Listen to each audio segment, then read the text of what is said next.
তাহলে কি টপিক আছে আমাদের? আমাদের আজকের টপিক হচ্ছে চাঁদ। আচ্ছা, চাঁদটা তো তোমরা সবাই দেখেছো তাই না?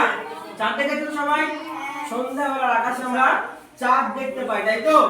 আচ্ছা, চাঁদটাকে তুমি যদি ভালোভাবে দেখো, চাঁদটাকে ভালোভাবে দেখতে পরে আমরা চাঁদের মধ্যে কি দেখতে পাবো বলো তো? বড় বড় গর্ত দেখতে পাবো। মানে আমরা পৃথিবী থেকে যখন আমরা চাঁদকে ভালোভাবে পর্যবেক্ষণ করব, তখন দেখতে পাবো চাঁদের মধ্যে কি কালো কালো দাগ রয়েছে। সেই দাগগুলো আসলে কি বলতো?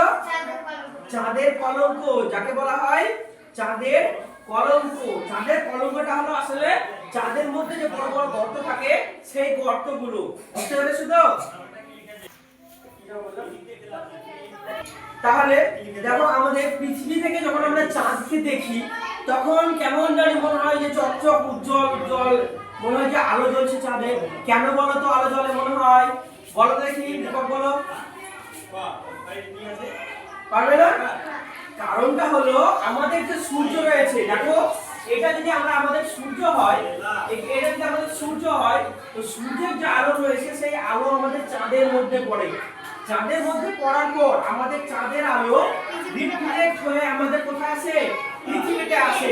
তুমি যদি এখানে দাঁড়িয়ে থাকো, এখানে যদি রাত হয়, তাহলে সেখানে তুমি কি দেখতে পাবা? তখন চাঁদটা যেন উজ্জ্বল চকচক চকচক করছে, এবং চাঁদের মধ্যে যে কলঙ্কগুলো রয়েছে, দাগগুলো রয়েছে, সেগুলো তুমি ভালোভাবে দেখতে পাবা। তুমি ভালোভাবে দেখতে পাবা।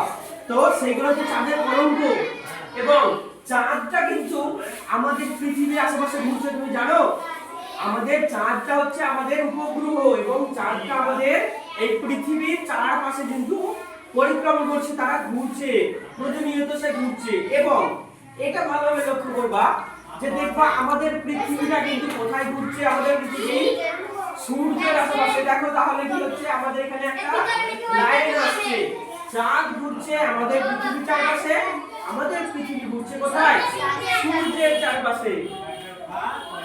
তাহলে আমাদের এই যে কক্ষপথ রয়েছে, সেই কক্ষপথের আকৃতিটা কেমন বলো তো?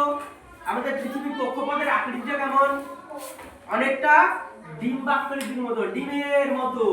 কোন সময় চলে যাবে এই সাইড থেকে, আবার চলে আসবে, এরকম ভাবে চলে যাবে। বুঝতে পেরেছো? এবার চাঁদকে তো আমরা ভালোভাবে দেখলাম, ভালোভাবে বুঝলাম। তো বলো তো দেখি, তাহলে যে আমরা সূর্য দেখি এবং চাঁদকে দেখি, তাহলে চাঁদকে কেন অনেক বড় বড় হয় বলো তো দেখতে? বলো দেখি। কারণ চাঁদটা আমাদের পৃথিবীর কাছে রয়েছে। কোন জিনিসকে যদি আমাদের কাছের জিনিসকে আমরা ভালোভাবে দেখি, তাহলে কি করবো? সেটাকে অনেক বড় দেখতে পাবো। এবং কোন জিনিস যেটা আমাদের দূরে রয়েছে, সেটাকে যদি দেখি, তাহলে কি দেখতে পাবো? অনেক ছোট দেখতে পাবো। ঠিক সেই কারণেই চাঁদ কিন্তু আমাদের কি দেখায়? অনেক বড় দেখায় এবং উজ্জ্বল দেখায়। এবং আরেকটা কোশ্চেন, আরো ভালো কোশ্চেন দেখবা, যে আমরা আজকে যদি পূর্ণিমা হয়, আজকে আমরা চাঁদকে তো পুরো গোল দেখবো, ঠিক আছে? তাহলে এরপর যখন আমরা কালকে যাব কিংবা পরশু দিনকে যাবো, ঠিক এইভাবে যত দিন যাবে, তখন দেখবা চাঁদটা ধীরে ধীরে ধীরে ধীরে অর্ধেক হতে যাচ্ছে। কেন অর্ধেক হয় বলো দেখি? কারণটা হলো চাঁদের উপর পৃথিবীর ছায়া। দেখো, কোনো একটা বস্তুর উপর যখন আলো পড়বে, তখন সেটা খুবই ভালোভাবে দেখতে পাবো আমরা। এবার ধীরে ধীরে সেই বস্তুটার সামনে যদি কোনো কিছু চলে আসে, যেমন এটা যদি সূর্য হয়, সূর্যের আলো ধরা এখানে পড়ছে, এখানে রয়েছে চাঁদ, এবং ধীরে ধীরে যখন আমাদের পৃথিবীটা এখানে এন্ট্রি নেবে, যখন এখানে আসবে, তখন দেখবা চাঁদটা হালকা আমরা দেখতে পাবো। তারপর যখন হালকা চলে যাবে, তখন দেখবা চাঁদটা পুরোপুরি ঢেকে গেছে। মানে কি? আমাদের অমাবস্যা।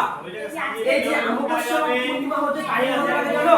আমাদের এক পূর্ণিমা থেকে এক অমাবস্যা যেতে লাগে কত দিন? 15 দিন। এবং এক পূর্ণিমা থেকে আরেকটা পূর্ণিমা যখন যাবো, তাহলে টাইম কত লাগবে? একদম 30 দিন। কতদিন টাইম লাগবে? 30 দিন। কারণ মিডলে একটা কিন্তু অমাবস্যা আমাদেরকে পার করতে হবে, তাই যেহেতু আমাদের 30 দিন। তাই তাহলে এই এক পূর্ণিমা থেকে আরেক পূর্ণিমা যখন যাব, তখন আমাদেরকে সেটাকে বলছে যে এক চন্দ্র মাস। কি বলছে সেটাকে? এক চন্দ্র মাস। এবং এক পূর্ণিমা থেকে এক অমাবস্যা যখন যাব, সেটাকে কি বলছে? চন্দ্র কলা। বুঝতে পেরেছো? তোমাদের কনসেপ্ট ক্লিয়ার?